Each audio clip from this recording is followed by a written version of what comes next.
Hello, everybody. This is The Home in the World by Rabindranath Tagore. Chapter 9, Bimala's Story, Part 16. The money, Queen? Said Sandeep with his keen glance full on my face. Amulya also fixed his gaze on me, though not my own mother's child, yet the dear lad is brother to me, for mother is mother all the world over. With his guileless face, his gentle eyes, his innocent youth, he looked at me, and I, a woman of his mother's sex, how could I hand him poison just because he asked for it? The money, Queen! Sandeep's insolent demand rang in my ears. For very shame and vexation I felt I wanted to fling that gold at Sandeep's head. I could hardly undo the knot of my sari. My fingers trembled so. At last the paper rolls dropped on the table. Sandeep's face grew black. He must have thought that the rolls were of silver. What contempt was in his looks! What utter disgust at incapacity! It was almost as if he could have struck me. He must have suspected that I had come to parley with him, to offer to compound his claim for 5,000 rupees with a few hundred. There was a moment when I thought he would snatch up the rolls and throw them out the window, declaring he was no beggar, but a king claiming tribute. "Is that all?" asked Amulya, with such pity welling up in his voice that I wanted to sob aloud.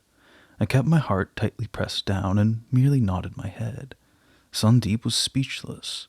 He neither touched the rolls nor uttered a sound. My humiliation went straight to the boy's heart. With a sudden, feigned enthusiasm, he exclaimed, "It's plenty. It'll do splendidly. You've saved us." With which he tore open the covering of one of the rolls. The sovereign shone out, and in a moment the black covering seemed to be lifted from Sandeep's countenance also. His delight beamed forth from his features. Unable to control his sudden revulsion of feeling, he sprang up from his seat towards me. What he intended, I know not. I flashed a lightning glance towards Amulya. The color had left the boy's face as at the stroke of a whip. Then, with all my strength, I thrust Sandeep from me. As he reeled back, his head struck the edge of the marble table, and he dropped on the floor. There he lay a while, motionless. Exhausted with my effort, I sank back on my seat. Amulya's face lightened with a joyful radiance. He didn't even turn towards Sandeep, but came straight up, took the dust of my feet, and then remained there, sitting on the floor in front of me. Oh, my little brother, my child. This reverence of yours is the last touch of heaven left in an empty world. I could contain myself no longer, and my tears flowed fast. I covered my eyes with the end of my sari, which I pressed to my face with both my hands, and sobbed and sobbed. Every time that I felt my feet, his tender touch trying to comfort me, my tears broke out afresh.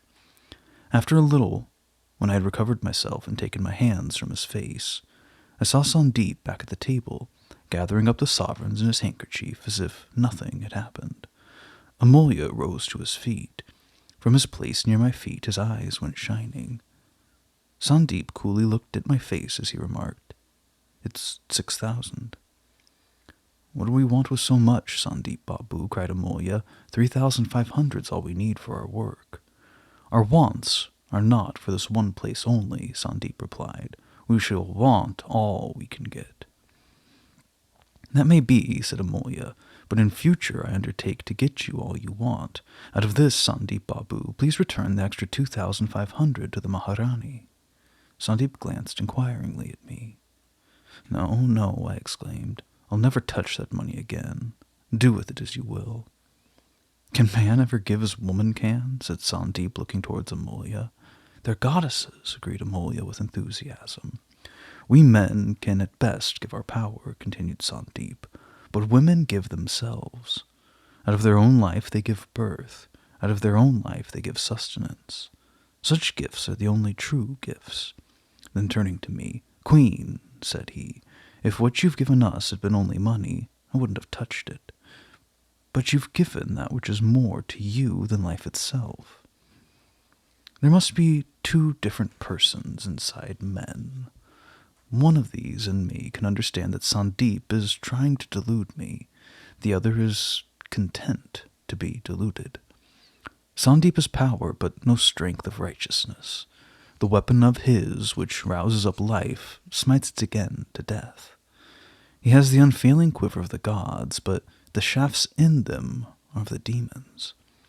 Sandeep's handkerchief was not large enough to hold all the coins. "Queen," he asked, "can you give me another?" When I gave him mine, he reverently touched his forehead with it, and then suddenly kneeling on the floor, he made an obeisance. "Goddess," he said, "it was to offer my reverence that I had approached you, but you repulsed me, and I rolled me in the dust. Be it so. I accept your repulse as your boon to me." I raised it to my head in salutation, with which he pointed to the place where he had been hurt. Had I then misunderstood him? Could it be that his outstretched hands had really been directed towards my feet? Yet surely even Amolya had seen the passion that flamed out of his face, his eyes. But Sandeep is such an adept in setting music to his chant of praise that I can't argue. I lose my power of seeing truth. My sight is clouded over like an opium-eater's eyes. And so, after all, he gave me back twice as much in return for the blow I had dealt him. The wound on his head ended by making me bleed in my heart.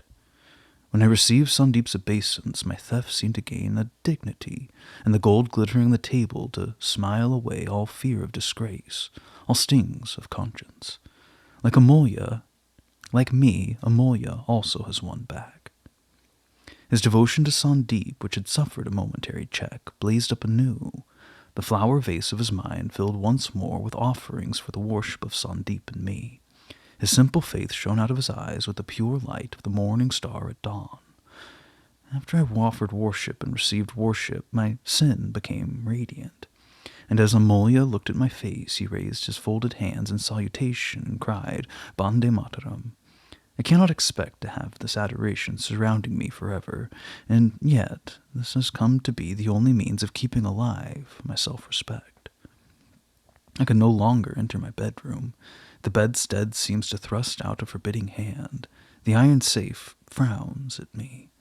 I want to get away from this continual insult to myself, which is rankling within me. I want to keep running to Sandeep to hear him sing my praises. There's just this one little altar of worship, which has kept its head above the all-pervading depths of my dishonor, and so I want to cleave to it night and day, for on whichever side I step away from it, there's only emptiness. Praise, praise, I want unceasing praise. I can't live if my wine cup be left empty for a single moment, and so, as the very price of my life, I want Sandeep of all the world today.